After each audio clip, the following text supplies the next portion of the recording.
نبی پاک صلی اللہ علیہ وسلم نے فرمایا 3 مرتبہ صبح 3 مرتبہ شام اعوذ باللہ السمیع العلیم 3 دفعہ یہ پڑھو، اور 1 دفعہ سورۃ حشر کی آخری 3 آیات هو اللہ الذی لا الہ الا هو عالم الغیب والشہادۃ هو الرحمن الرحیم۔ اعوذ باللہ من الشیطان الرجیم ہے نا، اس کو پڑھنا ہے اعوذ باللہ السمیع العلیم من الشیطان الرجیم۔ فرمایا 3 دفعہ اس کو پڑھو اور 1 دفعہ سورہ حشر کی 3 آیتیں، 1 دفعہ صبح اور 1 دفعہ شام۔ صبح کیا ہے، شام کیا ہے؟ تو اعلیٰ حضرت بریلوی فرماتے ہیں صبح سے مراد ہے آدھی رات ڈھلنے سے لے کر سورج نکلنے تک، آدھی رات ڈھلنے سے لے کر یعنی تہجد کا ٹائم سے لے کر سورج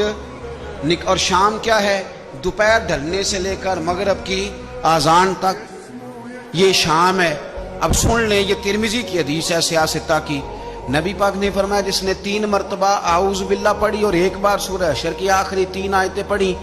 1 دفعہ صبح پڑھے 1 دفعہ شام پڑھے، نبی کریم علیہ السلام فرماتے ہیں اگر صبح پڑھے گا تو 70,000 فرشتے شام تک،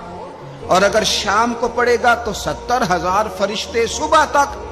پڑھنے والے بندے کی مغفرت کی دعا مانگتے رہیں گے۔ چلے، میں تو اس بات پہ بھی بڑا راضی ہوں کہ پہلی دفعہ اہل سنت میں ایسا ہو رہا ہے کہ وظیفہ ملنے پر لوگ نعرے لگا رہے ہیں۔